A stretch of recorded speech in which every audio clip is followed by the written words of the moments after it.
बिस्मिल्लाहिर्रहमानिर्रहीम अस्सलाम वालेकुम viewers, welcome back to my channel English with mister Syed. और आज की वीडियो बहुत ही इंटरेस्टिंग होने वाली है क्योंकि आज की इस वीडियो में हम तमाम के तमाम टेंसेस के एक्टिव वॉइस और पैसिव वॉइस करने वाले हैं with full concepts and examples.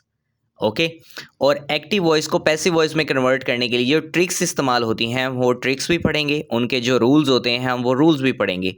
और इस वीडियो में तमाम के तमाम एक्टिव वॉइस और passive voice of all the tenses explain किए गए हैं उर्दू और हिंदी में। तो चलें स्टार्ट करते हैं। सबसे पहले तो हम ये देख लेते हैं कि बेसिक कंसेप्ट क्या होता है एक्टिव और पैसिव वॉइस का। अब एक्टिव वॉइस क्या होता है और पैसिव वॉइस क्या होता है, सबसे पहले इनका इंट्रोडक्शन पढ़ लेते हैं। एक्टिव वॉइस क्या होता है जी? Active voice is a grammatical voice. ये ग्रामेटिकल वॉइस है where the subject of the sentence performs the action. जहाँ पर किसी भी सेंटेंस का जो सब्जेक्ट होता है परफॉर्म्स द एक्शन, वो एक्शन परफॉर्म करता है, काम करता है, एक्सप्रेस्ड बाय द वर्ब। और वो एक्शन क्या होता है, वो वर्ब की तरफ से एक्सप्रेस किया गया होता है, जाहिर किया गया होता है। इट्स डायरेक्ट, ये बिल्कुल डायरेक्ट होता है, क्लियर होता है, वाज़ेह होता है, एंड ऑफन मोर कंसाइज, और समटाइम्स बहुत ज़्यादा कंसाइज होता है, यानी कि मुख्तसर भी होता है। क्या जी? कि एक्टिव वॉइस एक ऐसी ग्रामेटिकल वॉइस होती है जहाँ पर सेंटेंस का सब्जेक्ट कोई भी एक्शन परफॉर्म करता है और उस एक्शन को वर्ब एक्सप्रेस करता है। ये एक्शन या ये जो वॉइस होती है ये डायरेक्ट होती है, क्लियर होती है और ऑफन मोर कंसाइज और बहुत ही मुख्तसर होती है। नेक्स्ट ही हम देख लेते हैं कि पैसिव वॉइस क्या होता है। Passive voice is a grammatical structure. ये ग्रामेटिकल स्ट्रक्चर होता है where the subject of the sentence receives the action rather than performing it. अब इसमें क्या होता है कि जो पैसिव वॉइस होता है ये ग्रामेटिकल स्ट्रक्चर होता है, यहाँ पर सेंटेंस का जो सब्जेक्ट होता है वो एक्शन को रिसीव कर रहा होता है रादर देन परफॉर्मिंग इट, बजाय उसको परफॉर्म करने के। एक्टिव वॉइस में क्या था कि subject of the sentence performs the action, वो एक्शन परफॉर्म करता है जो सेंटेंस का सब्जेक्ट होता है। बट पैसिव वॉइस में क्या होता है कि जो सेंटेंस का सब्जेक्ट होता है वो एक्शन को रिसीव कर रहा होता है और रादर देन परफॉर्मिंग इट। ठीक है, तो ये बेसिक कंसेप्ट है एक्टिव वॉइस का और पैसिव वॉइस का। इसको आम अल्फाज में मैं आपको ऐसे समझा सकता हूँ कि जो एक्टिव वॉइस होता है वो सीधा सीधा काम, अगर कोई बंदा करता है, कोई सब्जेक्ट जो सीधा सीधा काम करता है उसको एक्सप्लेन किया जाता है। फॉर एग्जांपल मैं कहता हूँ कि वो बर्गर खाता है।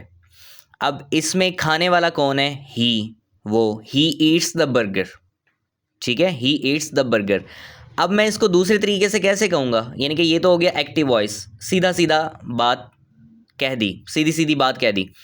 अब इसको दूसरा वे कौन सा होगा एक्सप्रेस करने के लिए? उसमें ये कहा जाएगा कि बर्गर उसके ज़रिए या बर्गर उससे खाया जाता है।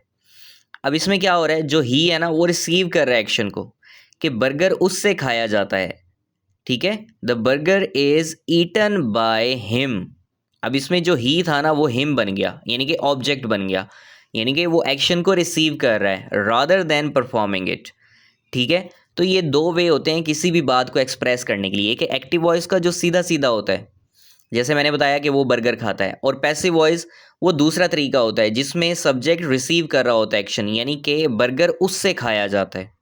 ठीक है, तो ये दो वेज होते हैं बेसिकली एक्टिव वॉइस और passive voice to express your thoughts, emotions, ठीक है, फीलिंग्स और एक्शंस। आप अपने एक्शंस को एक्सप्रेस कर रहे होते हैं इन दो वेज में। इसकी कुछ एग्जाम्पल कर लेते हैं। सबसे पहले एक्टिव वॉइस और पैसिव वॉइस की। ठीक है, अब इसमें मुख्तलिफ टेंसेस की एग्जाम्पल्स हैं। ठीक है, जैसे एक्टिव वॉइस में इसमें प्रेजेंट इंडेफिनिट भी है, प्रेजेंट कंटिन्यूस भी है, प्रेजेंट परफेक्ट भी है, और मुख्तलिफ किस्म के टेंसेस हैं, पास्ट के भी कुछ मौजूद हैं। खैर हम लोग कर लेते हैं examples, active voice to passive voice convert कर लेते हैं।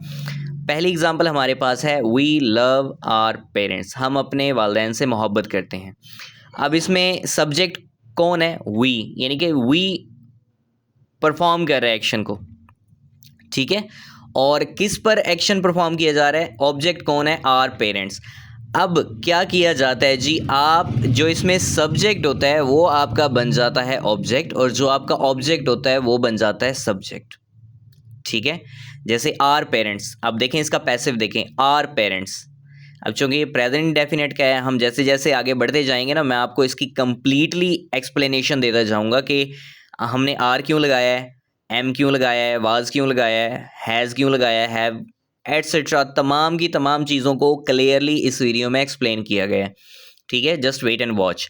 खैर, यहाँ पर हम सीधी सीधी एग्जांपल्स कर लेते हैं। पहले हमने कहा वी लव आवर पेरेंट्स, हम अपने वालिदैन से मोहब्बत करते हैं। पैसिव वॉइस का क्या होगा, our parents are loved by us, हमारे पेरेंट्स हमसे मोहब्बत किए जाते हैं, यानी कि हमारे जो वालिदैन हैं वो हमसे मोहब्बत किए जाते हैं। ठीक है, अब इसमें आर पेरेंट्स क्या है, ये ऑब्जेक्ट था, सब्जेक्ट बन गया, और वी सब्जेक्ट था, सब्जेक्टिव प्रोनाउन था, वो अस बन गया, यानी कि ऑब्जेक्टिव प्रोनाउन बन गया, वो ऑब्जेक्ट बन गया, और इसमें वर्ब की थर्ड फॉर्म लगती है हमेशा। अच्छा जी, दूसरी एग्जांपल है हमारे पास, he is doing a good job. ठीक है, वो एक अच्छा काम कर रहा है। Good job is being done by him. अब इसमें बीइंग क्यों लगाया, ये भी हम एक्सप्लेनेशन पढ़ेंगे, क्योंकि ये प्रेजेंट कंटिन्यूअस टेंस था, तो इसका जब हमने पैसिव बनाया तो इसमें हमने इज एम आर और बीइंग का इस्तेमाल किया। नंबर थर्ड है, they have not done there duty. तो अब इसमें देयर ड्यूटी ऑब्जेक्ट है, ये सब्जेक्ट बनेगा, their duty has not been done by them. उसके बाद है ही मेड एन असाइनमेंट, ये पास्ट का है, दैट इज़ वाई हम इसमें वाज वर्ब का इस्तेमाल करेंगे। An assignment was made by him. I was making the tea, ये पास्ट कंटिन्यूस का है, the tea was being made by me. She had not fulfilled her promise, her promise had not been fulfilled by her. Will you take exercise, will exercise be taken by you, ये future indefinite का है। ठीक है, तो ये थी कुछ examples active voice और पैसिव वॉइस की। अब हम बढ़ते हैं इसके बेसिक रूल्स की तरफ या ट्रिक्स की तरफ, जिसमें हम एक वॉइस को चेंज कर सकते हैं, यानी कि active voice to passive voice convert कर सकते हैं। हमारे पास बेसिकली 3 रूल्स हैं। नंबर ए जो है हमारे पास, जो ए रूल है, रूल ए, वो है subject will be converted into object. इसमें क्या होगा कि आपका जो सब्जेक्ट होगा वो कन्वर्ट हो जाएगा ऑब्जेक्ट में, यानी कि अगर सिंपल सिंपल सब्जेक्ट है, यानी कि कोई भी नाउन है, तो वो नाउन ही रहेगा, लेकिन वो ऑब्जेक्ट के तौर पे इस्तेमाल होगा। दूसरा है टू बी, यानी कि इसमें बी का इस्तेमाल करेंगे प्लस वर्ब की थर्ड फॉर्म का इस्तेमाल करेंगे। आपके पास टेंस कोई भी हो, चाहे वो इंडेफिनिट है, चाहे वो कंटिन्यूअस है, चाहे वो परफेक्ट है या परफेक्ट कंटिन्यूअस है, मेन वर्ब की थर्ड फॉर्म का इस्तेमाल करेंगे। पैसिव में मेन वर्ब की थर्ड फॉर्म का इस्तेमाल करेंगे। हाँ, अगर आपने टेंस के मुताबिक उसको ढालना है पैसिव को, यानी कि फॉर एग्जांपल आपको चाहिए जनाब प्रेजेंट इंडेफिनिट, उसमें फर्स्ट फॉर्म लगती है, तो आप बी, अब बी की फर्स्ट फॉर्म क्या होती है, बी के अंदर होता है इज एम आर। ठीक है, इसकी पास्ट फॉर्म क्या होती है, वाज वर, इसकी थर्ड फॉर्म क्या होती है, बीन। अब बेसिकली ये 3 जो है फॉर्म्स हैं बी की। बी की जो प्रेजेंट फॉर्म होती है वो इज एम आर होता है, इसकी पास्ट फॉर्म होती है वाज वर, और इसकी थर्ड फॉर्म होती है बीन। इस बात को जहन में रखना है आपने। ठीक है, आगे आगे चलेंगे, ये तीनों फॉर्म्स इस्तेमाल होने वाली हैं। अब हम क्या करेंगे, हमने टेंस के मुताबिक इसी बी का इस्तेमाल करना है। ठीक है, जहाँ पे हमें फर्स्ट फॉर्म की ज़रूरत होगी हम लोग वहाँ पे फर्स्ट फॉर्म लगा देंगे, जहाँ पे हमें आईएनजी फॉर्म की ज़रूरत होगी या प्रेजेंट पार्टिसिपल फॉर्म की ज़रूरत होगी, वहाँ पे हम प्रेजेंट पार्टिसिपल का इस्तेमाल कर देंगे। जहाँ पे हमें पास्ट फॉर्म की ज़रूरत होगी इसकी बी की, हम वहाँ पे इसकी पास्ट फॉर्म इस्तेमाल करेंगे, जैसे वाज वर। और जहाँ पे हमें इसकी पास्ट पार्टिसिपल फॉर्म यानी कि थर्ड फॉर्म की ज़रूरत होगी, वहाँ पर हम बी की थर्ड फॉर्म इस्तेमाल करेंगे। ठीक है, तो हमने बी को क्या करना है, टेंस के मुताबिक ढालना है, और पैसिव वॉइस की रिक्वायरमेंट ये है कि आपने वर्ब की थर्ड फॉर्म ही इस्तेमाल करनी है। So rule C, object will be converted into subject. अब आपका जो ऑब्जेक्ट होगा सेंटेंस में वो किस में कन्वर्ट हो जाएगा, वो सब्जेक्ट में कन्वर्ट हो जाएगा। ठीक है, तो ये 3 रूल्स हैं। सब्जेक्ट बन गया ऑब्जेक्ट, आपने बी लगाना है और उसके साथ आपने वर्ब की थर्ड फॉर्म लगानी है, यानी कि वर्ब की थर्ड फॉर्म तो है ही है, और उसके बाद आपने ऑब्जेक्ट को कन्वर्ट कर देना है सब्जेक्ट में। ये 3 रूल्स हैं। अच्छा, आपको मैं एक और चीज़ बताता चलूँ कि आपके पास ये देखें कि 12 टेंसेज होते हैं। ठीक है, उसमें से 2 टेंसेज ऐसे हैं, यानी कि पास्ट इंडेफिनिट और प्रेजेंट इंडेफिनिट। ये 2 टेंसेज ऐसे हैं जिसमें कोई हेल्पिंग वर्ब मौजूद नहीं है टेंस की स्ट्रक्चर में। ठीक है, तो आप इसके साथ क्या इस्तेमाल करते हैं, अगर एक्टिव वॉइस देखा जाए तो आप डू का इस्तेमाल करते हैं। प्रेजेंट इंडेफिनिट तो डू डज लगेगा, पास्ट इंडेफिनिट तो डिड लगेगा। अब ये देखें कि बाकी के 10 के 10 टेंसेज में उनके अपने हेल्पिंग वर्ब्स मौजूद हैं, सिर्फ इन 2 टेंसेज में नहीं है। जब आप इसका पैसिव बनाएंगे ना, तो आपने बी के अंदर जो हेल्पिंग वर्ब्स होते हैं यानी कि फर्स्ट फॉर्म के साथ क्या होगा, इज एम आर होता है और इसकी पास्ट क्या होती है, वाज वर होता है। तो जहाँ पे इज एम आर का इस्तेमाल होगा वहाँ पे हम इज एम आर इस्तेमाल करेंगे, जहाँ पे वाज वर की ज़रूरत होगी वहाँ पे हम लोग वाज वर का इस्तेमाल करेंगे। जहाँ पे ज़रूरत होगी इज एम आर की वहाँ पे इज एम आर, जहाँ पे वाज वर की ज़रूरत होगी वहाँ पे वाज वर हमने लगा देना है। ये बात आपने जहन में रखनी है, एज अ हेल्पिंग वर्ब हम इसको इस्तेमाल करेंगे। अच्छा जी, उसके अलावा बाकी जितने भी टेंसेज हैं यानी कि 10 के 10 जो बाकी टेंसेज हैं उसमें हेल्पिंग वर्ब ऑलरेडी मौजूद है। उन हेल्पिंग वर्ब्स के साथ जब कभी हमें वर्ब की फर्स्ट फॉर्म चाहिए होगी तो हम बी का इस्तेमाल करेंगे, जब कभी हमें प्रेजेंट पार्टिसिपल फॉर्म चाहिए होगी हम बी के साथ आईएनजी लगा के बीइंग कर देंगे, जब कभी हमें इसकी थर्ड फॉर्म चाहिए होगी तो हम लोग क्या करेंगे, इसी बी की थर्ड फॉर्म यानी कि बीन का इस्तेमाल करेंगे। जैसे जैसे हम हर टेंस को करते जाएंगे ना तो उसके मुताबिक हम इसकी फॉर्म्स को चेंज करते जाएंगे। ठीक है, तो ये 3 रूल्स हैं, बेसिक कंसेप्ट्स हैं टू चेंज द वॉइस। अब नीचे देखें एक नोट लिखा हुआ है, subjective and objective pronouns will be replaced and the object must be a direct object.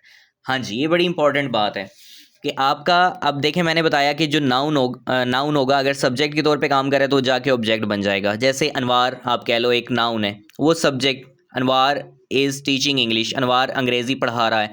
अब इसमें पढ़ाने वाला कौन है, Anwar. English is being taught by Anwar. अब क्या हुआ कि जी इंग्लिश अनवार के ज़रिए पढ़ाई जा रही है, अब अनवार को हमने क्या बना दिया, ऑब्जेक्ट बना दिया, तो वो अनवार का अनवार ही रहा। लेकिन जब कभी यहाँ पे सब्जेक्टिव प्रोनाउन होगा, जैसे मैं कहता हूँ कि ही इज़ टीचिंग इंग्लिश, वो अंग्रेज़ी पढ़ा रहा है, वो ही सब्जेक्टिव प्रोनाउन था। जब अब इसका ऑब्जेक्टिव प्रोनाउन बनाएंगे ही का तो वो क्या बन जाएगा, हिम। और इंग्लिश चूँकि नाउन था तो वो क्या हो जाएगा, English is being taught by him. He subjective pronoun था, इसका ऑब्जेक्टिव प्रोनाउन क्या बन गया, हिम बन गया। तो subjective and objective pronouns will be replaced and object must be a direct object. अब ये जो पॉइंट है कि object must be a direct object, इसका क्या मतलब है कि आपका जो ऑब्जेक्ट है ना वो डायरेक्ट ऑब्जेक्ट होना चाहिए। ठीक है, अब नेक्स्ट स्लाइड में हम ये देखेंगे कि डायरेक्ट ऑब्जेक्ट क्या होता है और इनडायरेक्ट ऑब्जेक्ट क्या होता है। जी, तो difference between direct object and indirect object, सबसे पहले हम देख लेते हैं कि डायरेक्ट ऑब्जेक्ट क्या होता है। An object which receives the action of the verb directly, वो ऑब्जेक्ट जो वर्ब के एक्शन को डायरेक्टली रिसीव कर रहा होता है। ठीक है, for example the grand mother tells us the story, दादी जान हमें कहानी सुनाती हैं। सबसे पहले तो आपने क्या देखना है, आपने वर्ब को देखना है, चाहे आप डायरेक्ट ऑब्जेक्ट करें चाहे आप इनडायरेक्ट ऑब्जेक्ट करें, आपने सबसे पहले देखना है वर्ब को। अब इसमें वर्ब क्या है, टेल्स, बताती हैं। क्या बताती हैं, व्हाट, आपके पास क्वेश्चन होना चाहिए, व्हाट, क्या बताया जाता है। ठीक है, द स्टोरी, क्या बताया जाता है, द स्टोरी, वो आपका डायरेक्ट ऑब्जेक्ट है। किसे बताया जाता है, टू होम, किसे बताया जाता है, वो आपका इनडायरेक्ट ऑब्जेक्ट होगा। जैसे कि दूसरी हमारे पास डेफिनेशन है इनडायरेक्ट ऑब्जेक्ट की, an object which receives the benefit और अफेक्टेड बाय द वर्ब। ये क्या करता है जी, ये वर्ब के एक्शन से अफेक्ट होता है या फिर वर्ब के एक्शन का बेनिफिट हासिल कर रहा होता है। एक ऐसा ऑब्जेक्ट जो वर्ब का बेनिफिट हासिल करे या वर्ब से अफेक्टेड हो रहा हो उसको इनडायरेक्ट ऑब्जेक्ट कहते हैं। जैसे कि हम वही एग्जांपल ले लेते हैं, the grand mother tells us the story. अब इसमें हमने वर्ब को देखा टेल्स, ठीक है, बताती हैं, सुनाती हैं। क्या सुनाती हैं जी, द स्टोरी, वो तो हो गया डायरेक्ट ऑब्जेक्ट। किसको सुनाती हैं, टू होम, अस, हमें सुनाती हैं। अब इसमें अस क्या होगा, इनडायरेक्ट ऑब्जेक्ट होगा। ठीक है, जो डायरेक्ट रिसीव करता है एक्शन को वो डायरेक्ट ऑब्जेक्ट होता है, और जो बेनिफिट हासिल कर रहा होता है वर्ब का या जो अफेक्ट हो रहा होता है वर्ब से वो क्या होता है जी, वो इनडायरेक्ट ऑब्जेक्ट होता है। तो ये डिफरेंस था डायरेक्ट ऑब्जेक्ट और इनडायरेक्ट ऑब्जेक्ट का। अब आपने क्या करना है जी, आपने जब भी एक्टिव टू पैसिव कन्वर्ट करना है ना तो आपने सबसे पहले ये देखना है कि डायरेक्ट ऑब्जेक्ट इसमें क्या है। आपके पास डायरेक्ट ऑब्जेक्ट होगा तो आपका पैसिव बनेगा। ठीक है, कुछ कंडीशंस ऐसी होती हैं जिसमें इनडायरेक्ट ऑब्जेक्ट को ही बना लिया जाता है सब्जेक्ट। फॉर एग्जांपल इसमें से स्टोरी हटा दो, इन एग्जांपल्स में से स्टोरी हटा दो। अब इसमें क्या है, the grand mother tells us, दादी जान हमें बताती हैं। अभी ये नहीं बताएगा कि क्या बताती हैं, जस्ट बताती हैं और द स्टोरी को आप निकाल दो। तब इसमें क्या करेंगे, अब आपने इनडायरेक्ट ऑब्जेक्ट को सब्जेक्ट बना लेना है और द ग्रैंड मदर जो कि सब्जेक्ट है उनको ऑब्जेक्ट बना लेना है। बट वो कुछ कंडीशंस में होता है, डिफरेंट जगह पर डिफरेंट कंडीशंस में ऐसा काम हम कर सकते हैं। बट बेसिकली आपने क्या करना होता है, बेसिकली आपने डायरेक्ट ऑब्जेक्ट को ही सब्जेक्ट बनाना होता है। ठीक है, तो ये था डिफरेंस बिटवीन डायरेक्ट ऑब्जेक्ट और इनडायरेक्ट ऑब्जेक्ट, और इन चीज़ों की बड़ी ज़रूरत पड़ने वाली है आगे। ठीक है, नेक्स्ट हमारे पास है, हमने जैसे रूल्स पढ़े कि आपका सब्जेक्टिव प्रोनाउन और ऑब्जेक्टिव प्रोनाउन जो है वो रिप्लेस्ड हो जाएगा एक दूसरे के साथ। अब हम देख लेते हैं कि जी सब्जेक्टिव प्रोनाउंस क्या होते हैं और ऑब्जेक्टिव प्रोनाउंस क्या होते हैं। अब आपने इन दोनों कॉलम्स को देखना है, सब्जेक्टिव प्रोनाउंस और ऑब्जेक्टिव प्रोनाउंस को, और इनको जहन में रख लेना है, क्योंकि आगे जितने भी हम टेंसेस पढ़ने वाले हैं जिनके एक्टिव टू पैसिव हम करने वाले हैं उसमें इन्हीं चीज़ों की ज़रूरत पड़ने वाली है।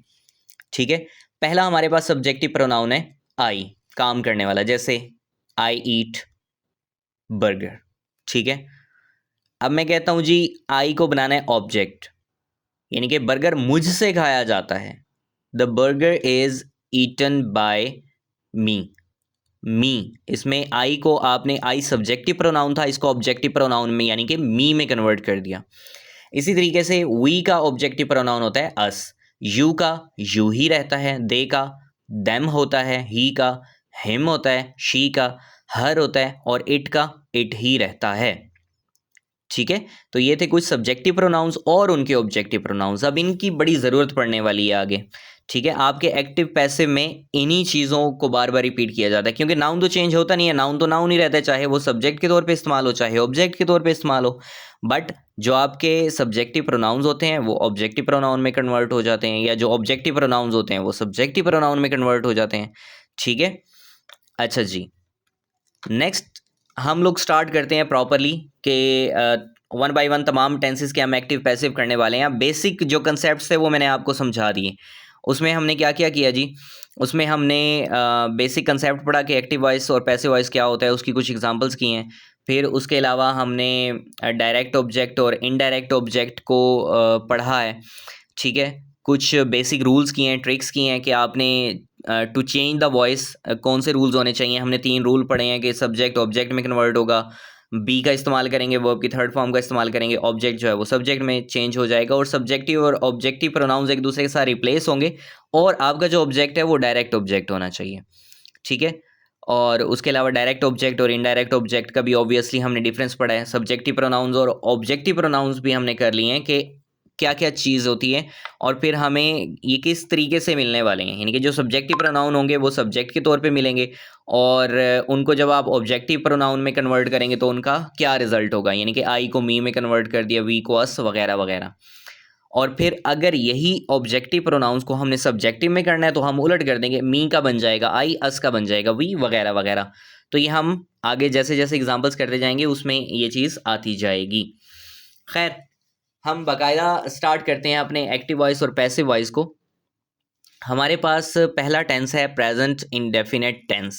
अब प्रेजेंट इंडेफिनेट टेंस होता क्या है? द प्रेजेंट इंडेफिनेट टेंस, इसको प्रेजेंट सिंपल टेंस भी कहते हैं, is used to describe actions that happen regularly. ये उन एक्शंस को डिस्क्राइब करने के लिए इस्तेमाल किया जाता है दैट हैपन रेगुलरली, जो मुतवातर या मुसलसल हैपनिंग होते हैं, मुतवातर या मुसलसल वाक़े होते हैं। फैक्ट्स कुछ हकाइक होते हैं, और जनरल ट्रूथ्स या आम जो सच होते हैं उनको एक्सप्रेस करने के लिए, उनको डिस्क्राइब करने के लिए हम प्रेजेंट इंडेफिनिट का इस्तेमाल करते हैं। For example, we take tea in the breakfast, हम नाश्ते में चाय लेते हैं। ठीक है, ये हैबिचुअल है, हैबिट्स है, रेगुलरली हैपनिंग है। I brush my teeth daily, मैं रोज़ाना अपने दांत साफ करता हूँ, ये भी हैबिचुअल है। ठीक है, हैपनिंग होता है रेगुलरली। तो ये क्या था, ये हमारे पास प्रेजेंट इंडेफिनिट का तारुफ था कि प्रेजेंट इंडेफिनिट होता क्या है। अब हम देख लेते हैं कि इसका जो एक्टिव वॉइस है उसका स्ट्रक्चर क्या होगा।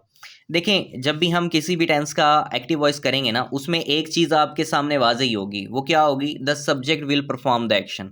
आपका जो सब्जेक्ट होगा ना वो एक्शन को परफॉर्म करेगा। अब जो प्रेजेंट इंडेफिनिट होता है ना, इसमें हमारे पास 2 किस्म के सब्जेक्ट हमें मिलते हैं, और दोनों की अलग-अलग ट्रीटमेंट होती है। पहला हमारे पास जो सब्जेक्ट होता है वो होता है प्लूरल सब्जेक्ट। ठीक है, अगर आपके पास सब्जेक्ट है प्लूरल तब क्या फॉर्मेशन होगी, अगर आपके पास सब्जेक्ट है सिंगुलर तब क्या फॉर्मेशन होगी। अब प्लूरल सब्जेक्ट क्या होता है जी? आई, वो, यू, दे। ठीक है, या फिर 2 और मोर पीपल। अब सिंगुलर सब्जेक्ट क्या होते हैं जी? ही, शी, इट, या फिर कोई सिंगल नाउन या प्रोनाउन। प्रोनाउन तो चलो ही, शी, इट आ गया ना, कोई सिंगल नाउन वो सिंगुलर सब्जेक्ट में आ जाएगा। अब मैं एक और चीज़ आपको बताता चलूँ, हमारे चैनल पर एक पूरी प्लेलिस्ट मौजूद है, उसमें हम लोगों ने टेंसेस किए हैं, बड़ी डिटेल के साथ किए हैं। ठीक है। और आज जो है वो एक्टिव और पैसिव की फ़ाइनल वीडियो है। मज़ीद भी इसके बारे में अगर कुछ मेरे जहन में आता रहा, कोई टॉपिक आता रहा, तो मैं उस पे भी वीडियो बनाता रहूँगा। तो अभी फ़िलहाल जो बेसिक्स होते हैं उसमें टेंसेस के बेसिक्स हैं, उसमें पार्ट्स ऑफ स्पीच भी पढ़े हैं। पार्ट्स ऑफ स्पीच की अलग प्लेलिस्ट है, टेंसेस की अलग प्लेलिस्ट है, एक्टिव वॉइस पैसिव वॉइस की अलग प्लेलिस्ट है। ठीक है, उसके अलावा भी बहुत सारी इंफॉर्मेटिव चीज़ें हमारे चैनल पर मौजूद हैं, आप वहाँ से देख सकते हैं। अब जो प्रेजेंट इंडेफिनिट टेंस है, टेंसेस वाली प्लेलिस्ट में अगर आप जाएंगे ना, तो आपको एक बड़ी फहरिस्त मिलेगी। प्रेजेंट इंडेफिनिट को हर तरीके से एक्सप्लेन किया गया है, हर तरीके से उसकी एग्जाम्पल्स की गई हैं।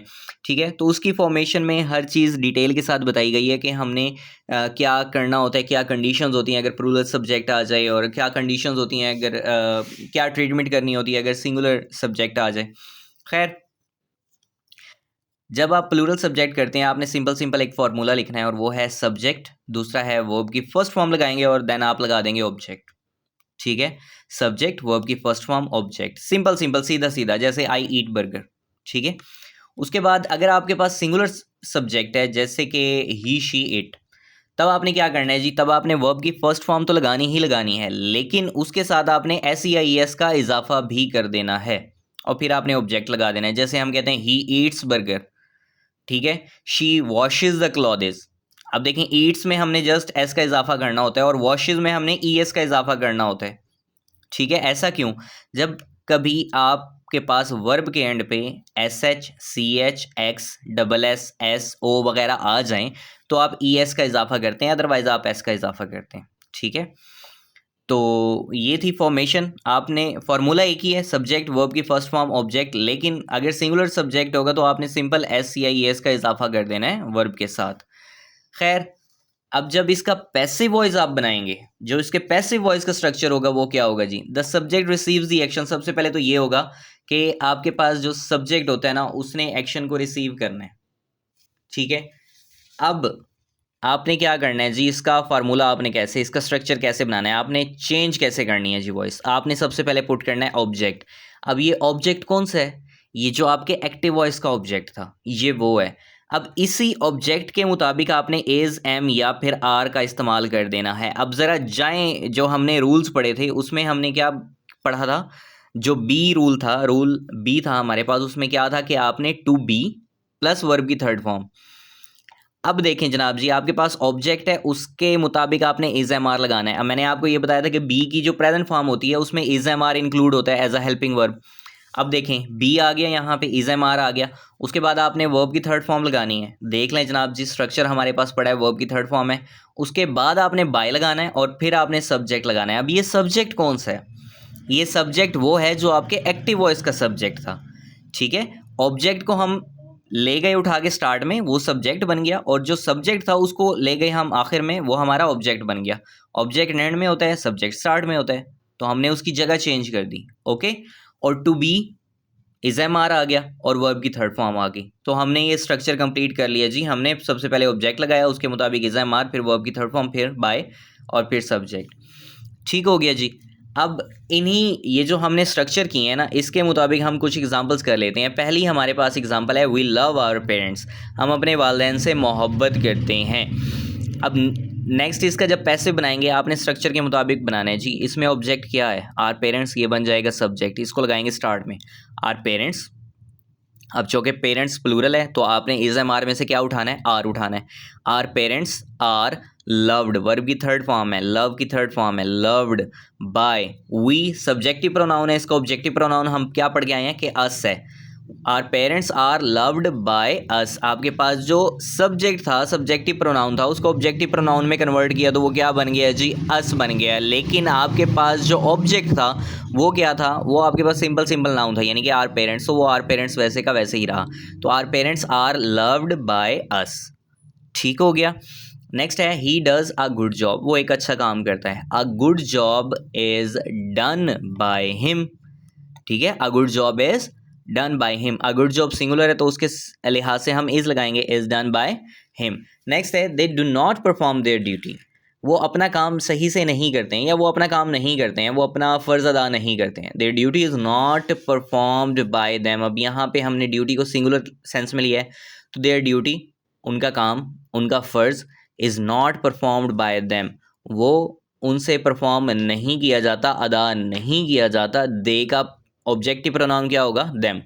नेक्स्ट है ही मेक्स एन असाइनमेंट, वो एक असाइनमेंट बनाता है। An assignment is made, verb की थर्ड फॉर्म क्या है? Made by him.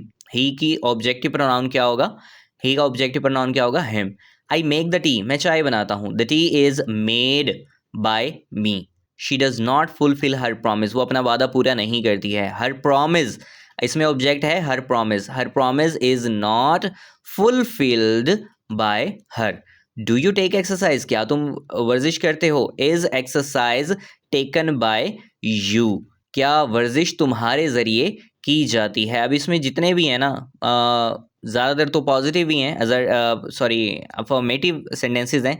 बीच में एक दो हैं, जैसे नंबर थर्ड वाला नेगेटिव है और सेकंड लास्ट वो भी नेगेटिव है, तो आपने इज एम आर के बाद नॉट लगा देना है। बाकी स्ट्रक्चर चेंज नहीं करेंगे, बाकी स्ट्रक्चर वही का वही रहेगा। और आखिर में देखें ज़रा, डू यू टेक एक्सरसाइज, क्या तुम एक्सरसाइज करते हो? इंट्रोगेटिव था तो आपने इज एम आर को स्टार्ट में लगा दिया और बाकी फिक्रा वैसे का वैसे फॉर्मेट आपने बनाना है। तो ये था प्रेजेंट इंडेफिनिट टेंस के active voice and passive voice. Next जी हम क्या करते हैं? नेक्स्ट हम चलते हैं प्रेजेंट कंटिन्यूअस की तरफ। अब प्रेजेंट कंटिन्यूअस टेंस क्या होता है जी? The present continuous tense describes an action that are happening, describes actions that are happening right now, जो कि अभी के अभी हो रहे हैं। प्रेजेंट कंटिन्यूअस टेंस एक ऐसा टेंस होता है जो कि एक्शंस को डिस्क्राइब करता है, वजाहत करता है, that are happening right now, जो कि अभी के अभी हो रहे हैं, और अराउंड द करंट टाइम, या अभी के अभी होने वाले हैं। जो करंट टाइम है, मौजूदा टाइम है, इसके आसपास का ही टाइम है, इसके आसपास का ही लम्हा है। ठीक है क्या जी? जो प्रेजेंट कंटिन्यूअस टेंस है ये अभी के होने वाले कामों को, अभी के होने वाले जो एक्शंस हैं उनको डिस्क्राइब करते हैं, या जो अभी के वक्त के आसपास जो वाक़े होने वाले काम हैं उनके बारे में डिस्कशन करता है। खैर, for example we are taking tea, हम चाय पी रहे हैं, प्रेजेंट कंटिन्यूअस है। I am brushing my teeth, मैं अपने दांत साफ कर रहा हूँ। He is watering the plants, वो पौधों को पानी दे रहा है। तो ये था प्रेजेंट कंटिन्यूअस टेंस का तारुफ। अब जी नेक्स्ट क्या होगा? Structure of active voice. इसका एक्टिव वॉइस का स्ट्रक्चर क्या होगा? सबसे पहले नोट, वो तो चेंज होगा नहीं। The subject will perform the action, subject जो है वो परफॉर्म करेगा। एक्टिव वॉइस पैसिव वॉइस एक ही चीज़ है, मतलब कि वो चेंज नहीं होने वाले। एक्टिव वॉइस का जितने भी टेंसेज हैं उसमें सब्जेक्ट परफॉर्म करेगा एक्शन को, और पैसिव वॉइस में क्या होगा जी? सब्जेक्ट जो है वो एक्शन को रिसीव करेगा। बस उनका स्ट्रक्चर चेंज होता रहेगा, उनका फार्मूला चेंज होता रहेगा टेंस के लिहाज से। खैर, प्रेजेंट कंटिन्यूअस टेंस का ये फार्मूला होता है कि जी हम सबसे पहले लगाते हैं सब्जेक्ट, फिर उसके मुताबिक हम इज एम आर लगाते हैं, फिर हम लगाते हैं वर्ब के साथ आई एन जी, और फिर हम लगा देते हैं जी ऑब्जेक्ट। अब इस फॉर्मेशन को जहन में रखें। अब हमने जो रूल बी पढ़ा था उसमें क्या था कि जी हमने टू बी लगाना है और वर्ब की थर्ड फॉर्म लगानी है। ठीक है, अब ये देख लें कि इसमें तो ऑलरेडी इज एम आर मौजूद है। मैंने आपको क्या बताया था कि पास्ट इंडेफिनिट और प्रेजेंट इंडेफिनिट, ये दो टेंसेज ऐसे हैं जिसमें हमारे पास हेल्पिंग वर्ब मौजूद नहीं है, बाकी सब में हेल्पिंग वर्ब मौजूद हैं। तो आपने बी का इस्तेमाल क्या करना है जी? टू बी, यानी कि एज अ हेल्पिंग वर्ब हमने इसको इस्तेमाल किया प्रेजेंट इंडेफिनिट के पैसिव में। ऐसी बात है। अब यहाँ तो ऑलरेडी इज एम आर मौजूद है और वर्ब के साथ आई एन जी भी मौजूद है। आपने स्ट्रक्चर बिल्कुल चेंज नहीं करना, बस थोड़ी सी हल्की सी एक थोड़ा सा फार्मूला चेंज करना है। और वो क्या करना है जी? आपने इज एम आर वैसे का वैसे रहने देना है, यानी कि हेल्पिंग वर्ब इसके कोई चेंज नहीं करेंगे, ऑलरेडी हमें दे दिए गए हैं, हेल्पिंग वर्ब दे दिए गए हैं, हमने उसमें कोई चेंजिंग नहीं करनी। हेल्पिंग वर्ब हमने लगा दिया। अब वो जो टू बी था ना, मैंने आपको क्या बताया था कि अगर जहाँ पे हमें आई एन जी की ज़रूरत होगी तो हम बी के साथ आई एन जी लगा के उसको बीइंग बना देंगे। जब कभी हमें थर्ड फॉर्म की ज़रूरत होगी तो हम बी की थर्ड फॉर्म बीइंग लगा देंगे। अब यहाँ पे क्या है? पैसिव की रिक्वायरमेंट है जी पैसिव की रिक्वायरमेंट है जी कि हमें मेन वर्ब की थर्ड फॉर्म चाहिए, लेकिन उधर से कंटिन्यूअस भी है तो उसके साथ आई एन जी भी चाहिए हमें। अब वो आई एन जी का हम क्या करेंगे? उस आई एन जी को हम बी के साथ लगाएंगे। ठीक है, कैसे लगाएंगे? चलें पैसिव की तरफ चलते हैं ज़रा। पैसिव वॉइस का जो स्ट्रक्चर है इसका, the subject receives the action, इसमें सब्जेक्ट रिसीव करता है एक्शन को।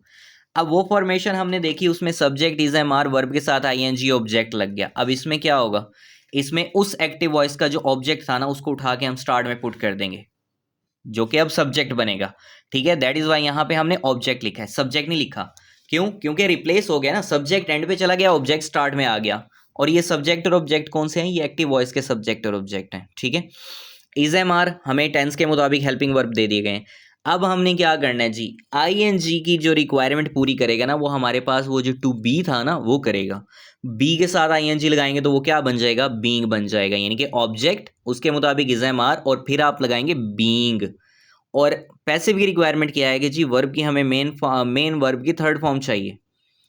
मेन वर्ब की थर्ड फॉर्म भी हम लगा देंगे, क्योंकि आईएनजी की रिक्वायरमेंट तो हम पूरी कर चुके हैं। इज एम आर वर्ब के साथ आईएनजी जो हमने लगाना था वो हमने बी के साथ लगा दिया, यानी कि बीइंग बन गया, और मेन वर्ब की थर्ड फॉर्म भी आ गई। उसके बाद आप बाय लगाएंगे, फिर सब्जेक्ट, ये सब्जेक्ट कौन सा है, जो एक्टिव वॉइस का सब्जेक्ट था।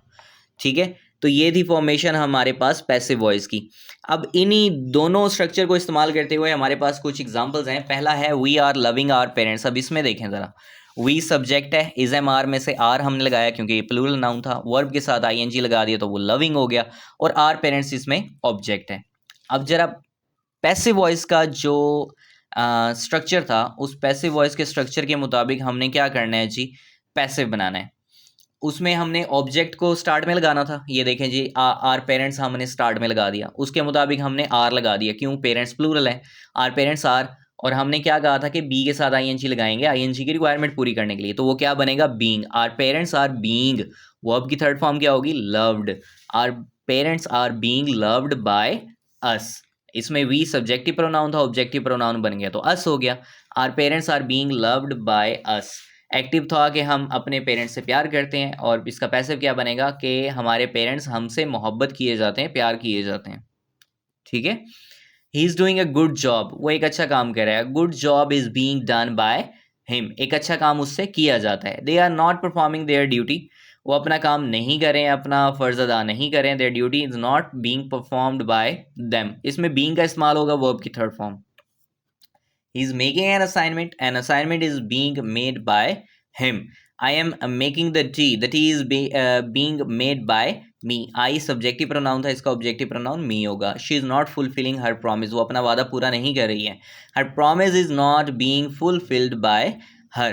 Are you taking exercise, क्या आप एक्सरसाइज कर रहे हैं, is exercise being taken by you, इसमें is हमारा आपने स्टार्ट में लगा देना है, बाकी स्ट्रक्चर वैसे का वैसा। तो ये था प्रेजेंट कंटिन्यूस टेंस का एक्टिव वॉइस और पैसिव वॉइस।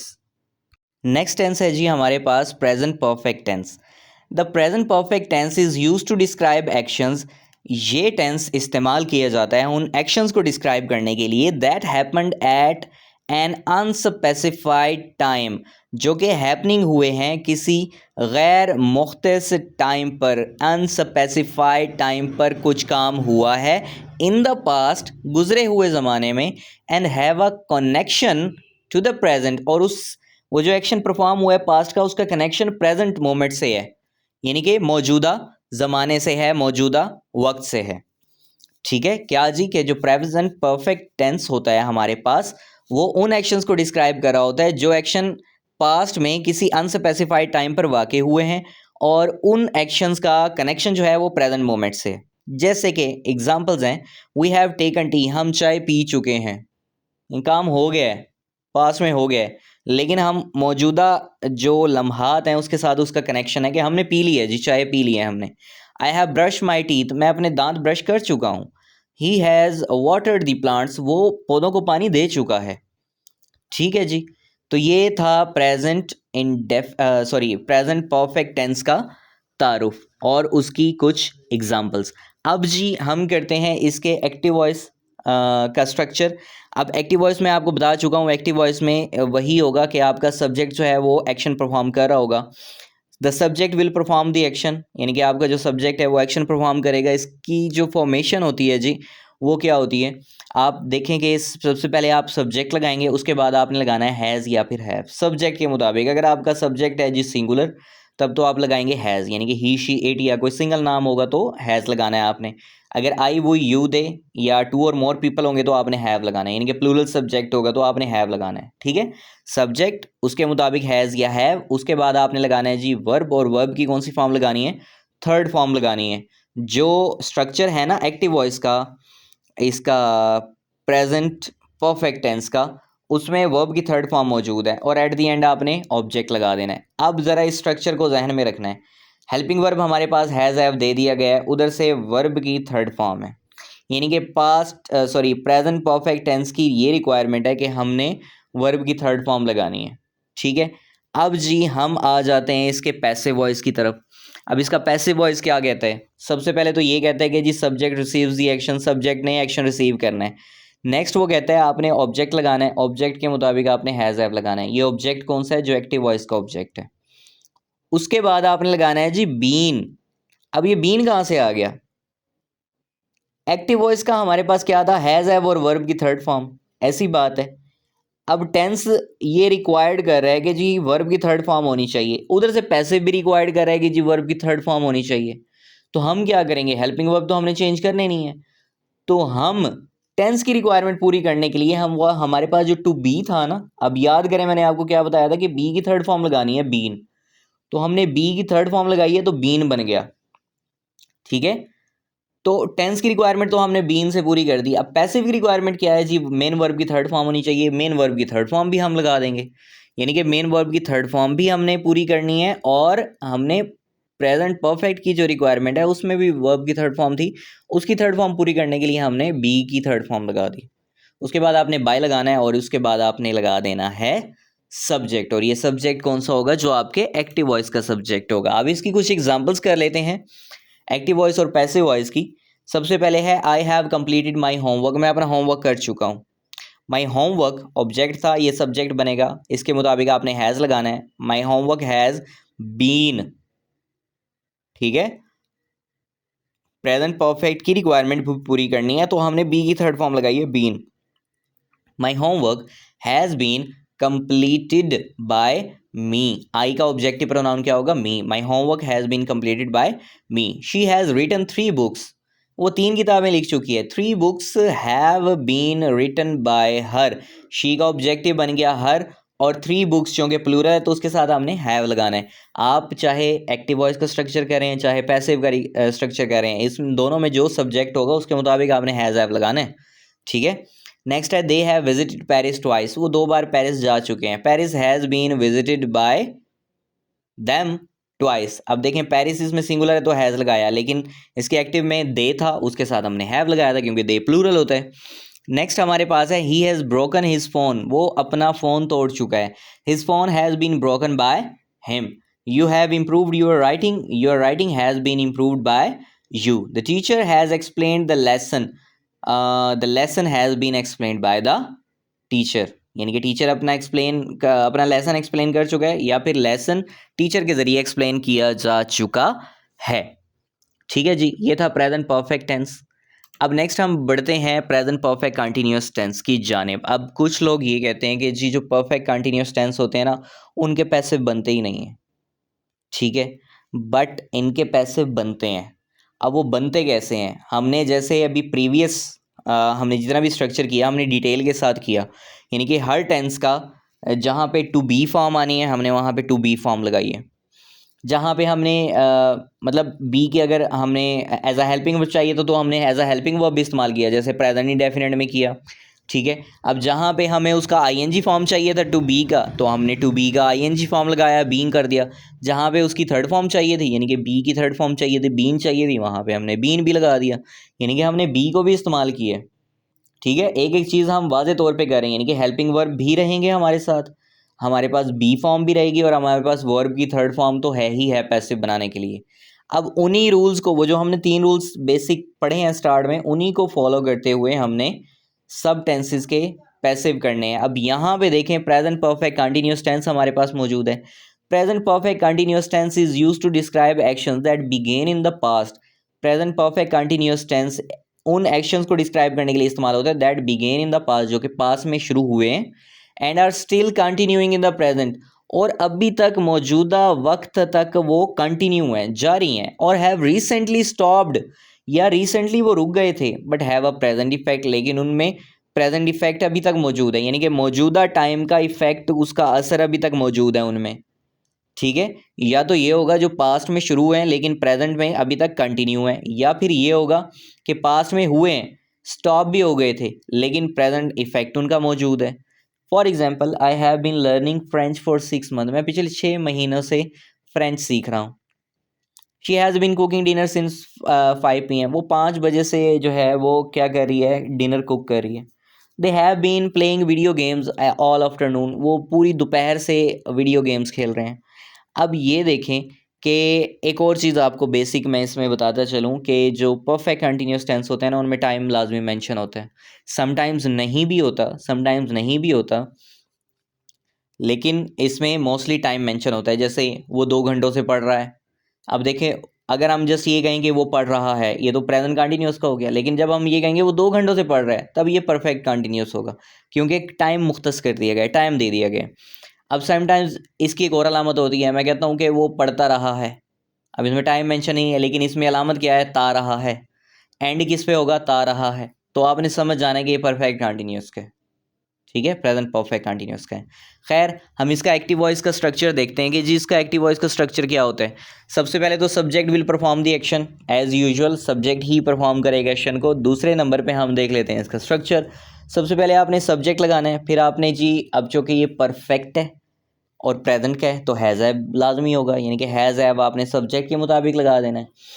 अब जी क्या होता है जी, आपके पास ये कंटिन्यूस भी है, अब परफेक्ट भी है और कंटिन्यूस भी है। अब हैज़ हैव के साथ तो थर्ड फॉर्म लगती है, इस बात पे ज़रा गौर कीजिएगा। हैज़ हैव के साथ तो थर्ड फॉर्म लगती है, और उधर से कंटिन्यूस है, कंटिन्यूस में आईएनजी फॉर्म भी लगती है। तो हम क्या करेंगे, थर्ड फॉर्म की रिक्वायरमेंट पूरी करने के लिए हमने बी को ले लिया, और वो क्या बन गया, बीन बन गया, जैसे हमने पैसिव वॉइस में किया था परफेक्ट के। यानी कि सब्जेक्ट हैज़ हैव, और हैज़ हैव की रिक्वायरमेंट पूरी करने के लिए बी की थर्ड फॉर्म बीन लगा दी। अब हैज़ हैव की रिक्वायरमेंट पूरी हो गई। कंटिन्यूस की रिक्वायरमेंट पूरी करने के लिए हम क्या करेंगे जी, आईएनजी लगाएंगे मेन वर्ब के साथ, यानी कि मेन वर्ब के साथ आईएनजी लग गया। ये भी एक्टिव वॉइस कर रहे हैं हम स्ट्रक्चर, ठीक है। उसके बाद आपने ऑब्जेक्ट लगाना है, और देन आपने लगाना है सिंस या फिर फॉर, और फिर सिंस, फिर आपने लगा देना है जी टाइम, और टाइम के मुताबिक आपने सिंस या फॉर लगाना होता है। ठीक है, जब हम टेंसेस कर रहे थे उसमें सिंस और फॉर का मैंने बड़ी डिटेल के साथ बताया था कि सिंस कहाँ पे लगता है और फॉर कहाँ पे लगता है। ठीक है, और अगर किसी को समझ ना आए वो कमेंट बॉक्स में मुझसे लाजमी पूछ सकता है, मैं अगेन उसको एक्सप्लेन कर सकता हूँ।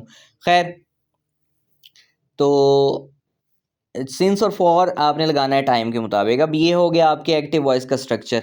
नेक्स्ट आपने क्या करना है जी, इसका पैसिव बनाना है। अब इसका पैसिव बनाने के लिए क्या होगा जी, सबसे पहले तो subject receives the action, subject action को रिसीव करता है। आपने सबसे पहले लगाना है ऑब्जेक्ट। अब ये ऑब्जेक्ट कौन सा है, जो आपके एक्टिव वॉइस का ऑब्जेक्ट था, उसके मुताबिक आपने लगाना है हैज़ या फिर हैव। ठीक है, फिर आपने लगा देना है जी बीन। अब हैज़ बीन, हैव बीन, ये तो एक्टिव वॉइस के स्ट्रक्चर में भी थे। ठीक है, सबसे पहले ऑब्जेक्ट लगाना है, उसके मुताबिक हैज़ या फिर हैव लगाना है, फिर आपने बीन लगाना है। अब ये तो हो गया एक्टिव वॉइस का स्ट्रक्चर। ठीक है, अब जनाब चूंकि ये परफेक्ट कंटिन्यूस है, अब उधर से पैसिव भी है। अब पैसिव कहता है हमें मेन वर्ब की थर्ड फॉर्म चाहिए जी। क्या चाहिए, मेन वर्ब की थर्ड फॉर्म चाहिए। अब मेन वर्ब की अगर हम थर्ड फॉर्म लगाएं तो आईएनजी कहाँ लेके जाएंगे, क्योंकि ये तो कंटिन्यूस है। हैज़ बीन, हैव बीन तो हो गया ना, चलो फॉर्मेशन के मुताबिक एक्टिव वॉइस में भी मौजूद था, ये तो चलो साइड पे करो ना, ये तो फार्मूला हो गया। अब हमें आईएनजी भी चाहिए और पैसिव की रिक्वायरमेंट है जी, मेन वर्ब की थर्ड फॉर्म भी चाहिए। तो पैसिव की रिक्वायरमेंट पूरी करने के लिए हम मेन वर्ब की थर्ड फॉर्म लगा देंगे, लेकिन वो आईएनजी की रिक्वायरमेंट क्या करेंगे, अब वो जो टू बी फॉर्म थी वो उठाएंगे, अगेन उस बी के साथ हम आईएनजी लगाएंगे। एक बीन तो चलो वो फार्मूले वाला हो गया ना, जो एक्टिव वॉइस में भी हमने यूज़ किया हुआ है। हम दोबारा एक और बी उठाएंगे, उसके साथ हम आईएनजी लगाएंगे, तो वो बनेगा बीइंग। ठीक है, ऑब्जेक्ट उसके मुताबिक हैज़ है, फिर आपने बीन लगाना है, ये फार्मूले का हो गया। फिर आपने आईएनजी की रिक्वायरमेंट पूरी करने के लिए बीइंग लगाना है, फिर आपने वर्ब की थर्ड फॉर्म लगानी है पैसिव वॉइस की रिक्वायरमेंट पूरी करने के लिए, फिर बाय और फिर सब्जेक्ट। और ये सब्जेक्ट कौन सा है, जो आपके एक्टिव वॉइस का सब्जेक्ट का। ठीक है, object, has have, been, being, verb की थर्ड फॉर्म, बाय और फिर सब्जेक्ट। तो ये था पैसिव वॉइस का स्ट्रक्चर, किसका जी, जो प्रेजेंट परफेक्ट कंटिन्यूस टेंस है। नेक्स्ट जी हम क्या करते हैं, नेक्स्ट हम आगे आ जाते हैं जी active to passive of present perfect continuous tense.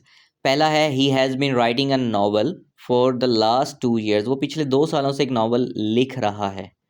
A novel has been being written by him for last 2 years, आपने बीइंग का इस्तेमाल भी करना है और बीन का इस्तेमाल भी करना है।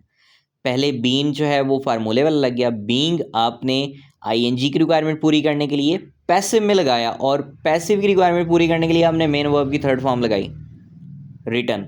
ठीक है, a novel has been being written by him for last 2 years, we have been making this project together, हम इकट्ठे जो है ये प्रोजेक्ट बनाते रहे हैं। अब इसमें टाइम मेंशन नहीं है, लेकिन आप इसकी क्या अलामत, उर्दू अलामत या हिंदी अलामत इसकी क्या होगी, बनाते रहे हैं, ते रहे हैं। This project has been being made by us together, ये प्रोजेक्ट हम दोनों के ज़रिए इकट्ठे बनाया जाता रहा है। टुगेदर को आप एंड में ही रखेंगे, पहले आप अपनी फॉर्मेशन के मुताबिक अपना पैसिव बनाएंगे। The children have been watching cartoon since morning, cartoons have been being watched by the children since morning. My brother has been driving the car for 2 hours. The car has been being driven by my brother. यहाँ पे मैंने mother लिख दिया है, गलती से mistake हो गई है, बट आप ये इसको ब्रदर ही कंसीडर करेंगे क्योंकि माई ब्रदर आपके पास सब्जेक्ट है, ठीक है। The car has been being driven by my brother for 2 hours. Next है you have been helping your parents a lot lately, आप काफ़ी देर तक अपने पेरेंट्स की मदद करते रहे हैं। Your parents have been being helped a lot by you, आपके ज़रिए बहुत ज़्यादा मदद की गई है अपने पेरेंट्स की लेटली, काफ़ी देर तक, ठीक है। तो ये था active voice to passive voice convert किया हमने प्रेजेंट परफेक्ट कंटिन्यूस टेंस को। नेक्स्ट हमारे पास अब आ जाते हैं जी पास्ट की सीरीज़। सबसे पहले हम लिखते हैं जी past indefinite tense. Past indefinite tense also called the simple past tense, इसको सिंपल पास्ट टेंस भी कहा जाता है, used to describe actions that happen and were completed at a specific point in the past. वो कहते हैं कि ये ऐसे एक्शंस को डिस्क्राइब करने के लिए इस्तेमाल होता है that happen and were completed at a specific point in the past, जो कि पास्ट में एक स्पेसिफिक पॉइंट में कंप्लीट हो चुके हैं, पास्ट में ही हैपनिंग हुए हैं और पास्ट ही में एक ख़ास पॉइंट पर हैपनिंग हो चुके हैं। For example we took tea in the breakfast, हम नाश्ते में चाय लिया करते थे या हमने चाय ली, ठीक है। दो अलामतें इसकी हो सकती हैं। आई ब्रश्ड माई टीथ डेली, मैं रोज़ाना अपने दांत साफ़ किया करता था या मैंने रोज़ाना अपने दांत साफ़ किए, आप इस तरीके से भी कह सकते हैं। अब इसके एक्टिव वॉइस का स्ट्रक्चर देखें जी। The subject will perform the action obviously, अब इसका स्ट्रक्चर क्या होता है जी, आप सबसे पहले सब्जेक्ट लगाते हैं, फिर वर्ब लगाते हैं और वर्ब की सेकेंड फॉर्म लगाते हैं यहाँ पे, ठीक है, और फिर आप लगा देते हैं ऑब्जेक्ट। ये तो हो गया जी स्ट्रक्चर एक्टिव वॉइस का। अब इसका पैसिव वॉइस क्या होगा, the subject receives the action, ये एक्शन को रिसीव करेगा। अब नेक्स्ट आप क्या करोगे, आप सबसे पहले ऑब्जेक्ट लगाओगे और ये ऑब्जेक्ट कौन सा होगा, ये एक्टिव वॉइस वाला। उसके मुताबिक आपने वाज वर लगाना है। मैंने कहा था ना कि बी की जहाँ पे ज़रूरत पड़ेगी पास्ट फॉर्म की, पास्ट फॉर्म उसकी होती है वाज या फिर वर्ब, जहाँ पे उसकी ज़रूरत पड़ेगी पास्ट फॉर्म की हम वहाँ लगाएंगे। यहाँ पे हमें उसकी ज़रूरत थी पास्ट फॉर्म की, हमने वाज वर लगाना है ऑब्जेक्ट के मुताबिक, ठीक है। उसके बाद आपने वर्ब की थर्ड फॉर्म लगानी है और फिर बाय लगाना है और फिर सब्जेक्ट लगाने हैं, यानी कि ऑब्जेक्ट वाजवर ऑब्जेक्ट के मुताबिक, फिर वर्ब की थर्ड फॉर्म, फिर बाय और फिर सब्जेक्ट। और ये सब्जेक्ट कौन सा है, जो एक्टिव वॉइस का है। अब जी active voice to passive voice और पास्ट इंडेफिनेट हम देख लेते हैं कुछ एग्जांपल्स। पहला है वी लव्ड आवर पेरेंट्स, हम अपने वालिदैन से मोहब्बत किया करते थे या हमने अपने वालिदैन से मोहब्बत की। Our parents were loved by us, ठीक है, आपने वाजवर का इस्तेमाल करना है। बाकी ये प्रेजेंट इंडेफिनेट जैसा ही है, उसमें इज एम आर का इस्तेमाल हमने किया था पैसिव में, इसमें वाजवर का इस्तेमाल करना है। He did a good job, उसने बड़ा अच्छा काम किया। A good job was done by him. They did not perform their duties, उन्होंने अपने काम अच्छे नहीं किए या सही तरह अदा नहीं किए, अपने फ़राइज़ अदा नहीं किए। Their duties were not performed by them. He made an assignment, उसने एक असाइनमेंट बनाई। an assignment was made by him. I made the tea was made by me. She did not fulfill her promise, उसने अपना वादा पूरा नहीं किया। her promise was not fulfilled by her. Did you take exercise, क्या तुमने exercise की।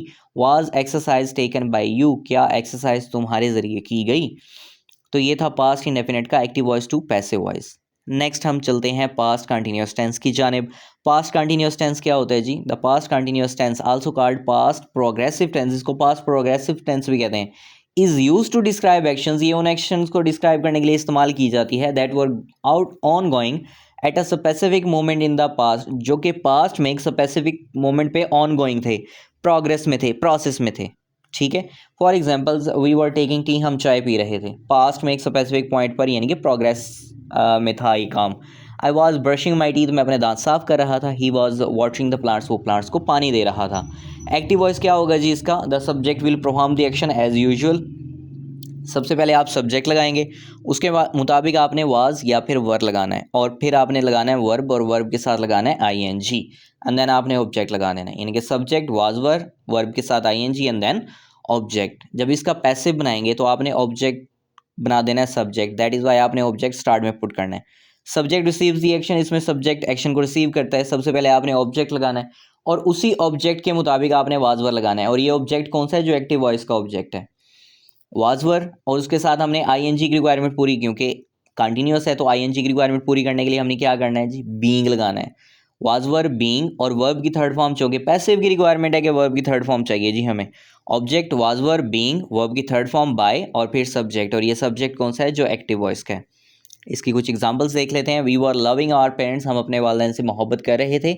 Are parents were being loved by us, क्योंकि कंटिन्यूअस है तो आपने बीइंग का इस्तेमाल करना है और वाज वर का इस्तेमाल करना है क्योंकि पास्ट है। Our parents were being loved by us. He was doing a good job, वो एक अच्छा काम कर रहा था। A good job was being done by him, एक अच्छा काम उससे किया जा रहा था। They were not performing their duties, वो अपने काम सर अंजाम नहीं दे रहे थे। Their duties were not being performed by them. He was making a assignment, वो एक असाइनमेंट बना रहा था।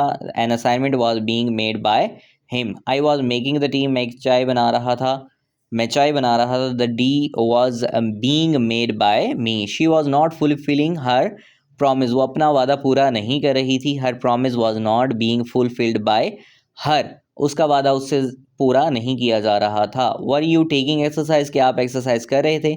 Was exercise being taken by you, क्या एक्सरसाइज आपके ज़रिए की जा रही थी? तो ये था पास्ट कंटिन्यूअस टेंस का active voice to passive voice. Next बढ़ते हैं हम पास्ट परफेक्ट की जानिब।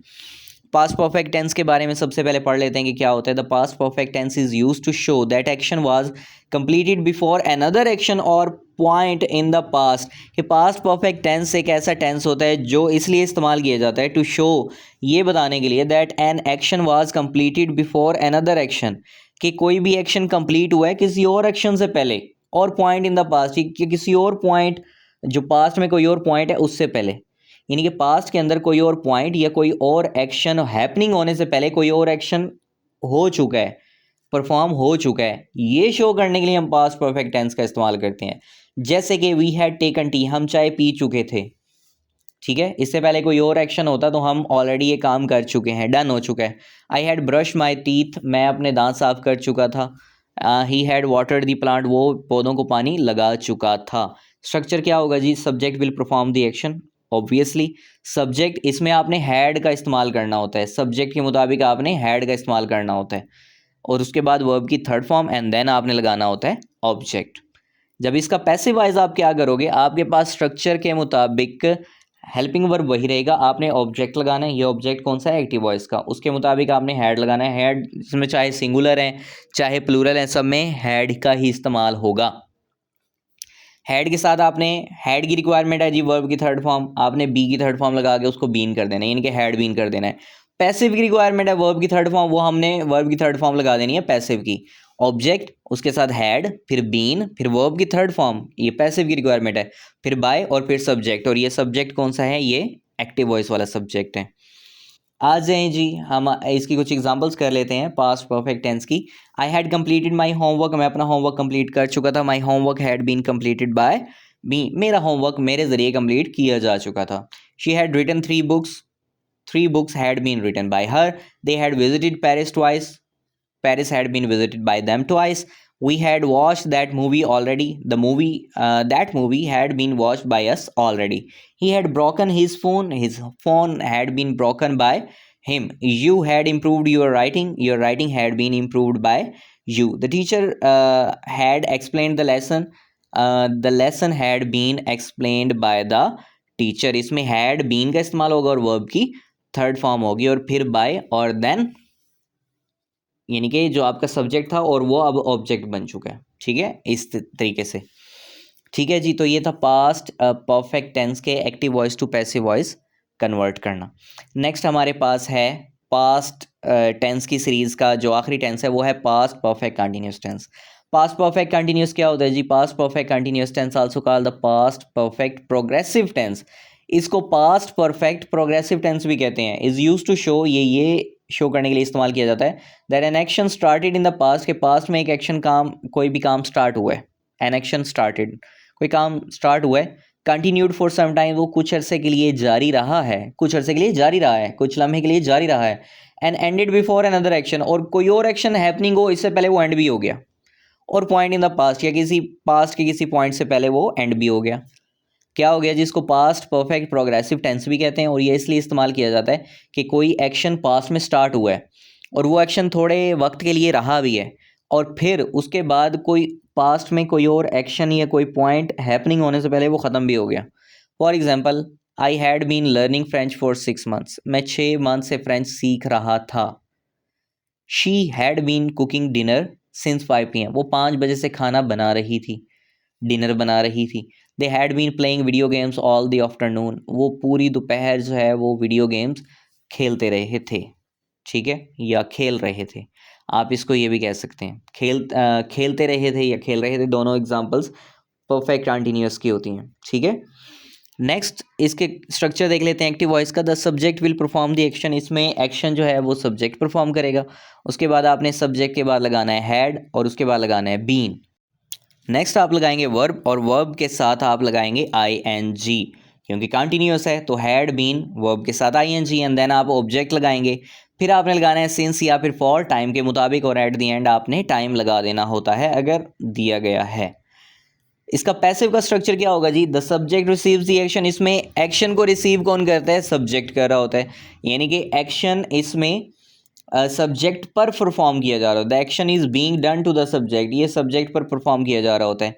सबसे पहले आप ऑब्जेक्ट लगाएंगे, ये ऑब्जेक्ट कौन सा है, जो आपके एक्टिव वॉइस का ऑब्जेक्ट है, उसके मुताबिक आपने हैड लगाना है, चाहे सिंगुलर है प्लूरल है सबके साथ हैड ही लगेगा। हैड बीन लगाना है आपने, उसके बाद आपने ING की रिक्वायरमेंट पूरी करने के लिए बीइंग लगाना है, हैड बीन बीइंग, और वर्ब की मेन वर्ब की थर्ड फॉर्म लगानी है, object had been being, verb की थर्ड फॉर्म, फिर बाय, और फिर आपने लगा देना है सब्जेक्ट, और ये सब्जेक्ट कौन सा होगा, जो एक्टिव वॉइस का सब्जेक्ट था। इसकी एग्जांपल्स देख लेते हैं जी कुछ। He had been writing a novel for the last 2 years, वो एक नॉवल लिख रहा था पिछले 2 सालों से। A novel had been being written, ING की रिक्वायरमेंट पूरी कर ली क्योंकि कंटिन्यूअस है, और वर्ब की थर्ड फॉर्म की रिक्वायरमेंट क्या है कि पैसिव की रिक्वायरमेंट है, ठीक है, वो भी हमने पूरी कर ली। A novel had been being written by him for last 2 years।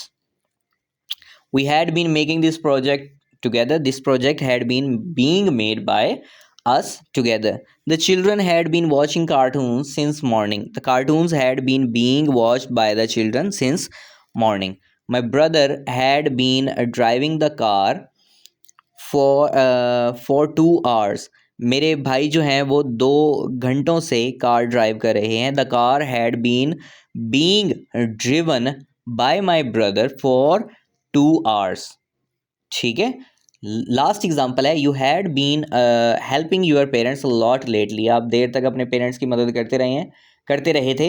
Your parents had been being helped a lot by you lately, काफ़ी देर तक आपके पेरेंट्स की मदद की जाती रही है आपके ज़रिए, की जाती रही थी आपके ज़रिए, ठीक है। तो ये थी कुछ examples active voice to passive voice की।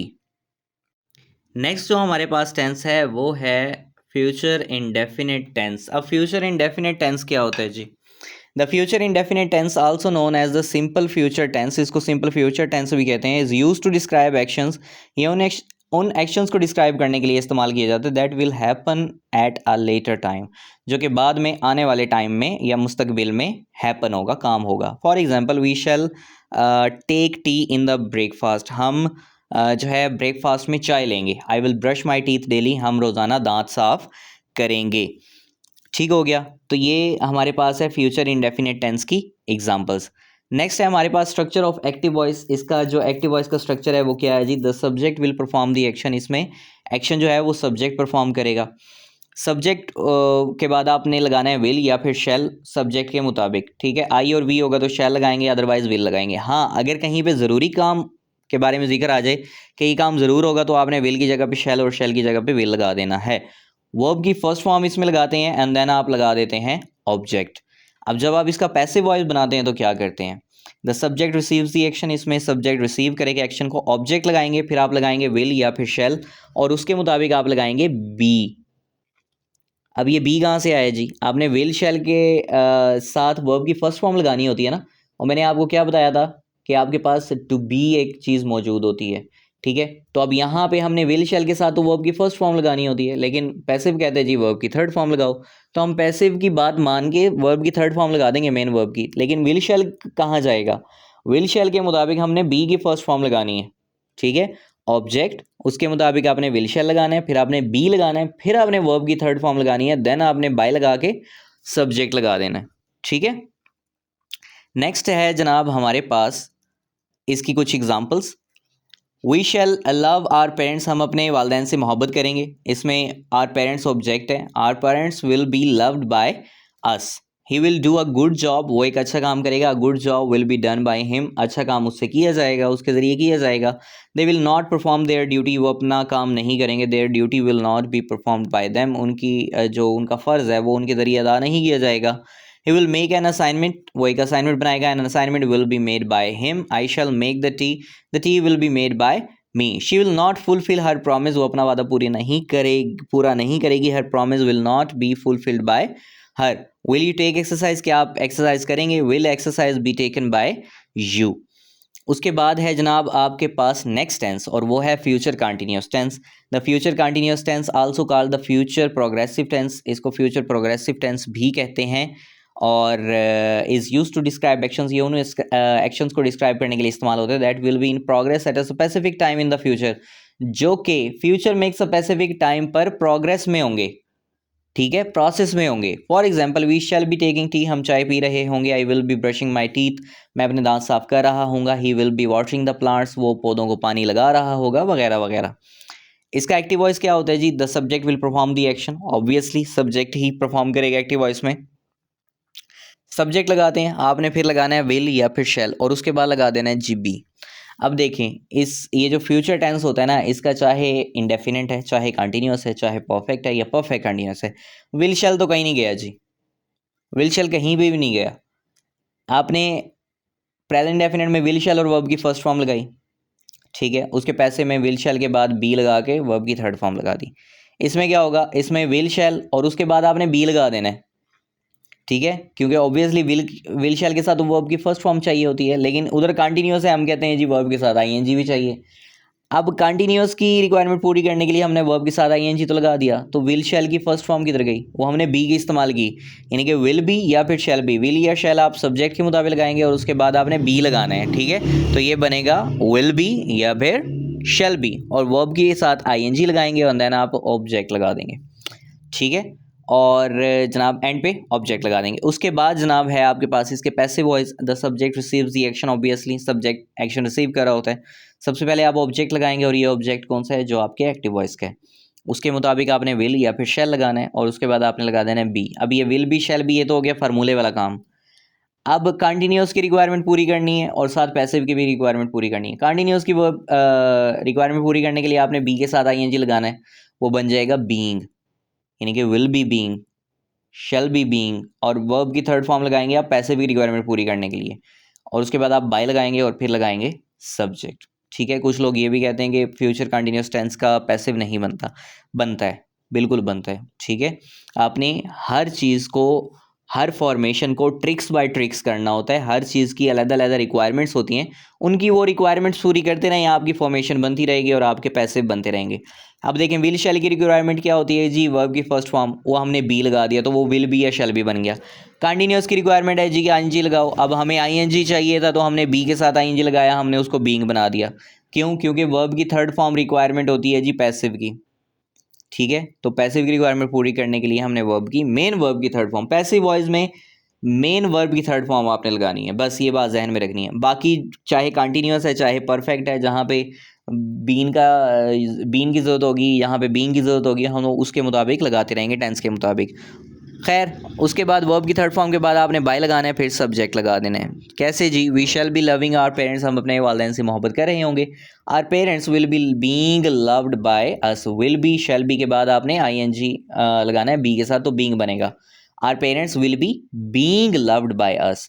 He will be doing a good job. A good job will be being done by him. They will not be performing their duties. Their duties will not be being performed by them. Will not be, आप इस आपका main helping verb होता है will या फिर shall। Negative होगा तो आपने विल के बाद या शैल के बाद नॉट लगाना है, ठीक है।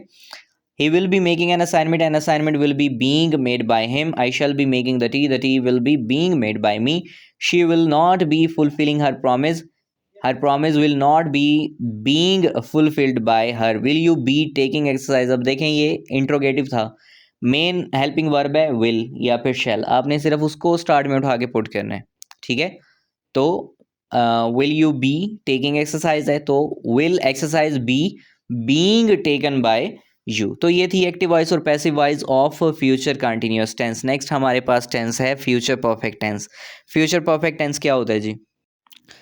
The future perfect tense is used to describe an action that will be completed before a specific point in the future. फ्यूचर में किसी खास पॉइंट या स्पेसिफिक पॉइंट से पहले काम कंप्लीट हो जाएगा, ऐसे एक्शन को डिस्क्राइब करने के लिए फ्यूचर परफेक्ट टेंस का इस्तेमाल किया जाता है। For example, we shall have taken tea, हम चाय पी चुके होंगे। We shall have, I will have brush my teeth, मैं ज़रूर अपने दांत साफ कर चुका हूँ। अब आई और बी के साथ तो शैल लगाते हैं, यहाँ पे विल क्यों लगाया है? क्योंकि यहाँ पे मैं कह रहा हूँ कि मैं ज़रूर दांत साफ कर चुका हूँ। ही will have watered the plants, वो पौधों को पानी दे चुका होगा।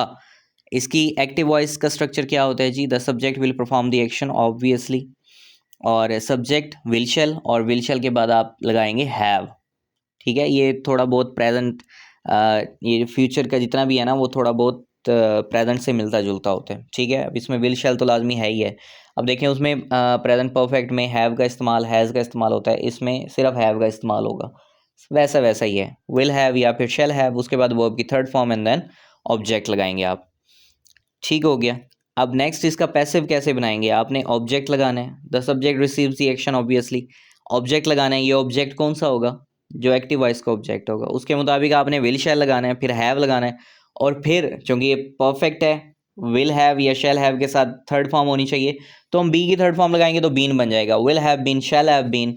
और वर्ब की थर्ड फॉर्म रिक्वायरमेंट किसकी है? पैसिव की, तो वर्ब की थर्ड फॉर्म भी हम लगा देंगे, will have been, shall have been, फिर वर्ब की थर्ड फॉर्म, फिर बाय, और फिर सब्जेक्ट। और ये सब्जेक्ट कौन सा होगा? जो एक्टिव वॉइस का सब्जेक्ट होगा। इसकी कुछ एग्जांपल्स कर लेते हैं। I shall have completed my homework, मैं अपना काम कर चुका हूँगा। My homework will have been completed by me.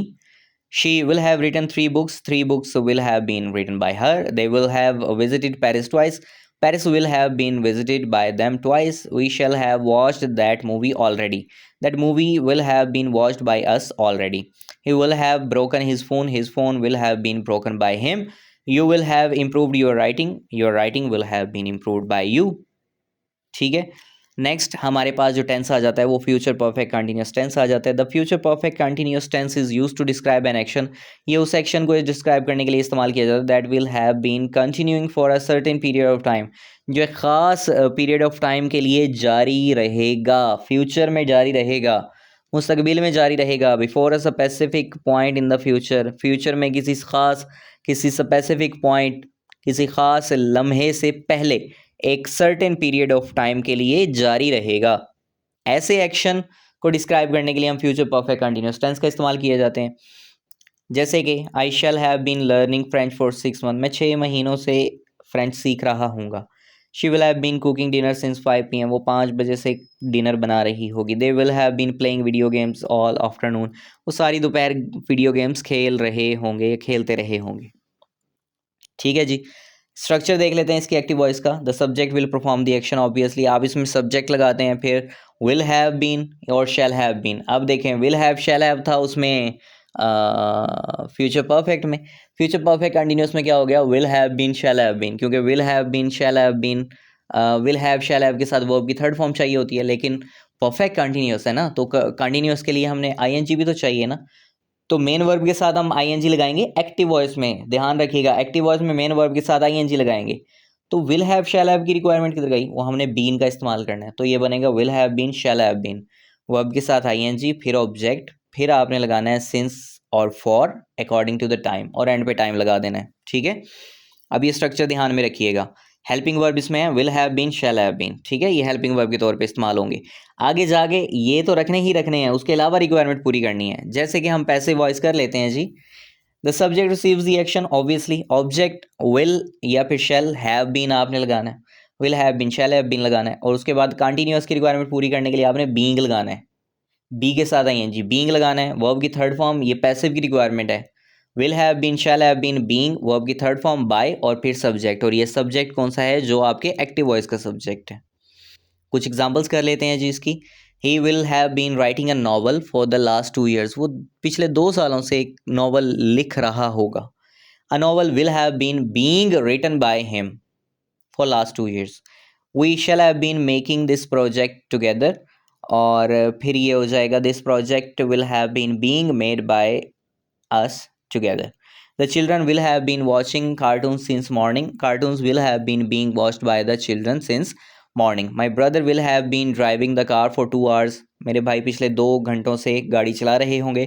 The car will have been being driven by my, अब यहाँ पे ब्रदर आना था, फिर वही राइटिंग मिस्टेक हो गई है तो मदर लिखा गया है, तो ये आप ब्रदर कंसीडर करेंगे, ठीक है। फॉर 2 hours, 2 घंटों से, कि 2 घंटों से मेरे भाई के ज़रिए कार चलाई जा रही थी, ये माई मदर नहीं है, माई ब्रदर है, ठीक है। You will have been helping your parents a lot lately, आप काफ़ी देर से अपने पेरेंट्स की मदद कर रहे होंगे। Your parents will have been being helped a lot by you lately, काफ़ी देर से आप आपके पेरेंट्स की आपके ज़रिए मदद की जा रही होगी। तो ये थी हमारी आज की वीडियो, जिसमें हमने तमाम के तमाम यानी कि 12 के 12 टेंसेस के active voice to passive voice convert किए। अब इस वीडियो में हमने 2 चीज़ें पढ़ी हैं। कौन कौन सी चीज़ें पढ़ी हैं जी? हमने एक्टिव वॉइस भी किया, पैसिव वॉइस भी किया, यानी कि पूरे के पूरे 12 टेंसेस को भी रिवाइज़ किए, और 12 के 12 टेंसेस को रिवाइज़ करने के बाद उनका पैसिव भी बनाया है, यानी कि हमने 2-2 काम किए हैं इस वीडियो में, ठीक है। तो आपने एक्टिव वॉइस को रिवाइज करना हो, वो भी ये वीडियो हेल्पफुल है आपके लिए, और अगर आपने उसका पैसिव करना हो तब भी आपके लिए ये वीडियो यूज़फुल है, ठीक है। थोड़ी लेंथी वीडियो बनी है, बट ये है कि इसमें कंसेप्ट्स को, ट्रिक्स को, एक्सप्लेनेशन को जो है डिटेल्स के साथ बताया गया है। तमाम की तमाम एक्सप्लेनेशंस को, उनकी वजाहत को डिटेल्स के साथ बताया गया है, उनके स्ट्रक्चर के साथ बताया गया है, उनकी एग्जाम्पल के साथ बताया गया है, ठीक है। अगर किसी किस्म की कोई कन्फ्यूजन हो तो आप मुझसे ज़रूर पूछ सकते हैं। और thank you so much for watching my YouTube video. अगर आपने अब हमारे चैनल अभी तक सब्सक्राइब नहीं किया तो हमारे चैनल को जल्दी से सब्सक्राइब कर दें, ताकि आपको आने वाली इंग्लिश ग्रामेटिकल वीडियोस मिलती रहें। और हम लोग कुछ डेली लाइफ पर कुछ शॉर्ट्स भी बनाते रहते हैं, तो वो भी आप लोग इंजॉय कर सकते हैं। आपसे जल्द मुलाकात होगी नेक्स्ट वीडियो में, तब तक के लिए अपना बहुत सारा ख्याल रखिएगा। जज़ाकल्लाह एंड अल्लाह हाफिज़।